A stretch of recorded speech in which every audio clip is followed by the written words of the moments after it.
So today I want to talk a little bit about compassion and a little bit about reflections on the practice we did this winter, the Thousand Arm Chenrezig sadhana, and um, and then a little into how that developing compassion is important in our world right now. So with the Thousand Arm Chenrezig, I heard quite a few people say that they had a hard time relating to this being that's 1,000 arms and 11 heads. And I felt a little bit of that myself, not so much with the 1,000 arms and the hands having a eye in each of them, because I relate it to that as seeing all the suffering and reaching out to help. But the 11 heads, some people had problem with that, and they're like, who is this being, Chenrezig, that, you know? And for people that don't know this is the Thousand Arm Chenrezig. Anybody that doesn't know. Who is this being I'm visualizing above the crown of my head, you know? But actually in the sadhana, it says a couple places about who Chenrezig is. Well, it starts with, in the space in front of me is the divine form of Thousand Arm Chenrezig, who is the embodiment of all the Buddhas, the infinite Buddha's compassionate wisdom. And I usually think of Chenrezig as compassion, but actually here compassion is the description. It's compassionate wisdom, it says in this line, which kind of, actually in the praise to Manjushri, who is considered a being that's symbolizing wisdom, there's a line that says, "Oh, compassionate one." I love that line in that actually, because these two are joined when they're really strong. Mostly I wanted to get into the request prayer that's in this sadhana. And this is really where I was thinking a lot about relating to Chenrezig and what Chenrezig means. It starts with, "O Arya, compassionate-eyed one, who is the treasure of compassion, I request you, please listen to me." So it says pretty clearly that we're talking to a being that symbolizes compassion, the treasure of compassion. But I can think of that as I am requesting all the Buddhas and Bodhisattvas to continue to inspire and guide me. But I also mostly looked at this in another way of being guided by compassion.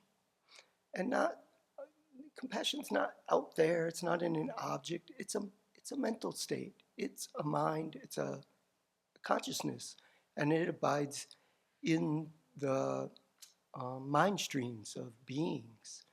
And when I am requesting or aspiring to be guided by compassion, I'm looking at the compassion in my mind stream. And so that's how I approach this request prayer a bit, is looking at aspiring to be guided by my own compassion. And it says, "I request you, please listen to me," which is quite appropriate in a request prayer.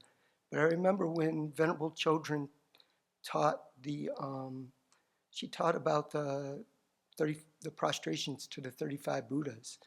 And in that practice, it says several times, "All you Buddhas, please pay attention to me."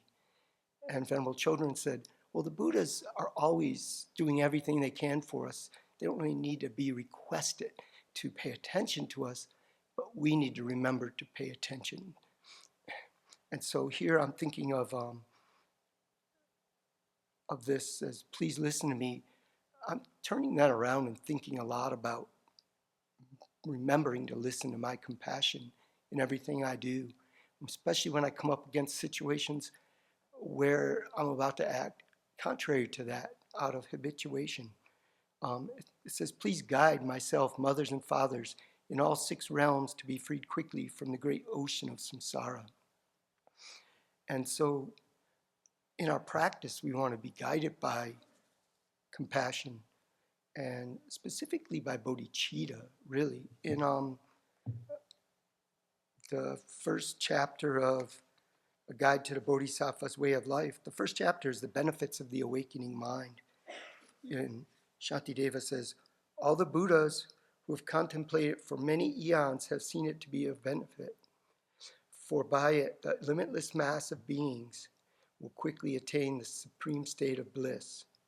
Those who wish to destroy the many sorrows of their conditioned existence, those who wish all beings to experience a multitude of joys, and those who wish to experience much happiness should never forsake the awakening mind.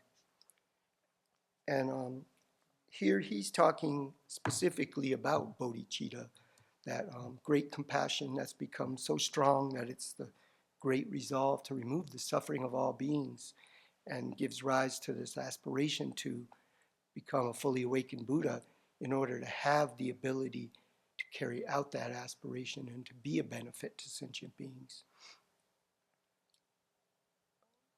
So I think about the importance of compassion in guiding our practice and in guiding our actions. And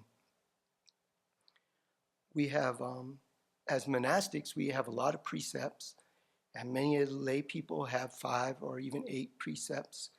And sometimes it's said, I think Rishika said this recently about looking at the precepts as guardrails.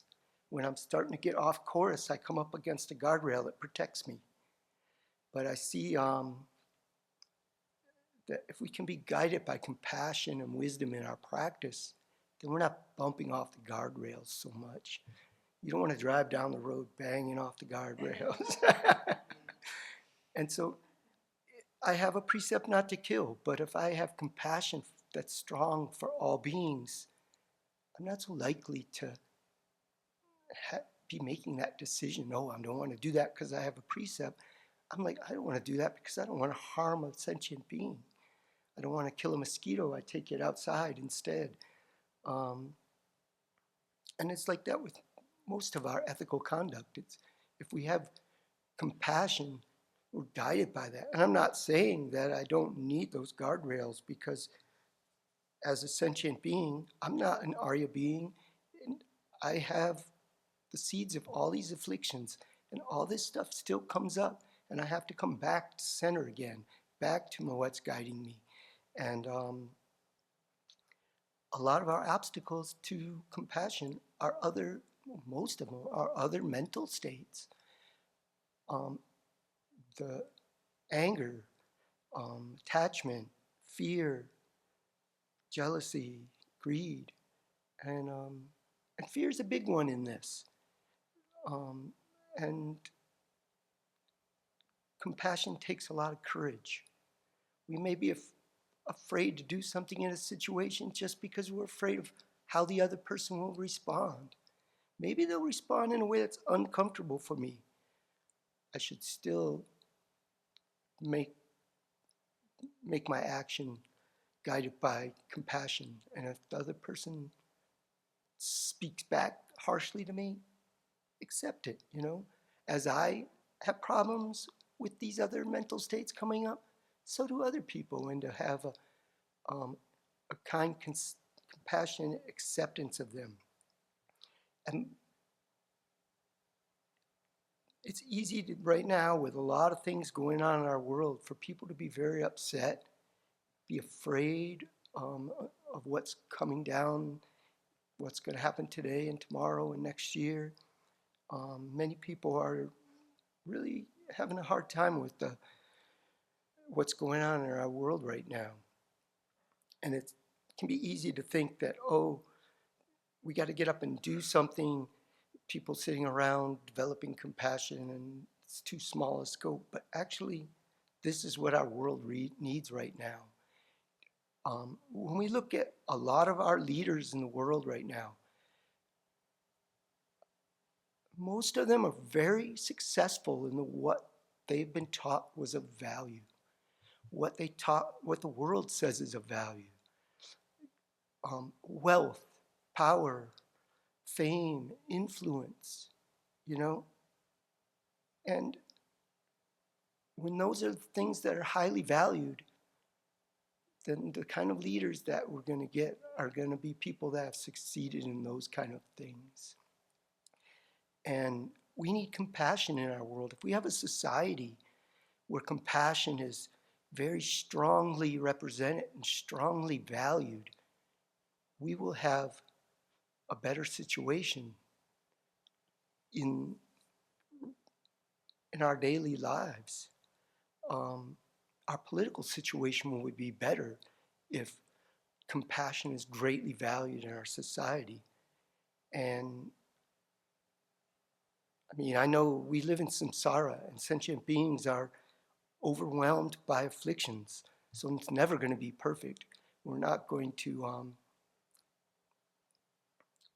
polish something that's too rough to polish. We're not going to completely fix samsara, but compassion not only guides us in our practice, it does have an effect in our day-to-day lives and in the world around us and the people we meet and we interact with. And I hear people say we need more compassion in this world. We have to be the ones to bring that to the situation. It's something that resides within us.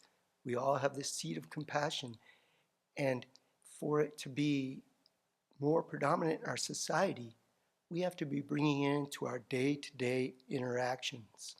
There was a very good retreat this last weekend that really said a lot about that. And so I know a lot of the people in this room have been hearing this and thinking about that anyways.